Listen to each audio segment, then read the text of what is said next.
Эта фотография мне напоминает события 50-летней давности. Эта фотография дорога Александру Плюшкину как реликвия. На ней он в составе сборной СССР становится чемпионом Европы по академической гребле. Сейчас ему 75 лет. Как говорит, держит себя в тонусе, тренируется ежедневно. Участник Олимпийских игр 1976 года, заслуженный мастер спорта, больше 60 лет посвятил обществу «Динамо».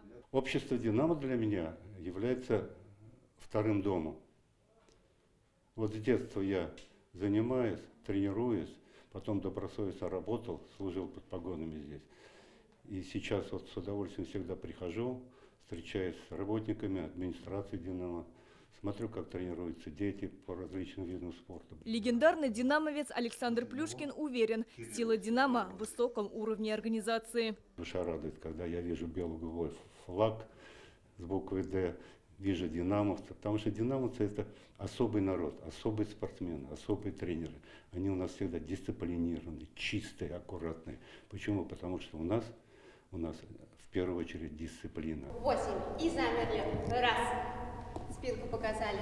2. Закрепили лопатки. В «Динамо» тренером по художественной гимнастике Алина Лабутина пришла, когда ей было 20 лет. Любовь к спорту прививает маленьким детям по сей день. Говорит, без динамовской атмосферы ковка чемпионов не получилось бы. Это лучшее учреждение спортивное, в котором нужно, можно, необходимо работать и развивать молодое поколение наших детей, растить прекрасных чемпионов.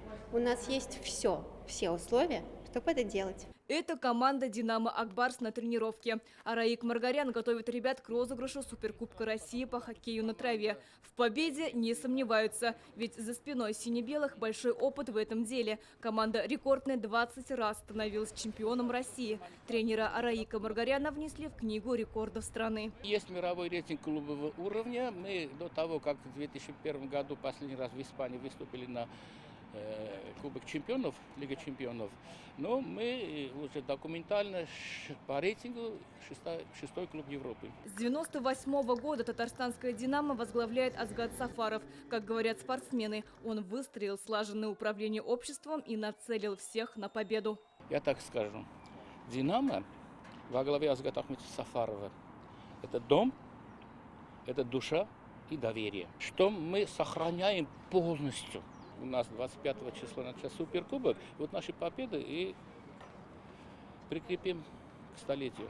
Сейчас в рядах татарстанских динамовцев 25 тысяч человек. Они тренируются по 50 видам спорта. Есть профессиональные клубы и детские спортивные школы. Более 200 человек входят в сборные страны. Олимпийскими чемпионами за вековую историю успели стать 21 динамовец республики. Селина Сахапова, Вадим Илларионов, Лейсан Саитова, ТНВ, Казань.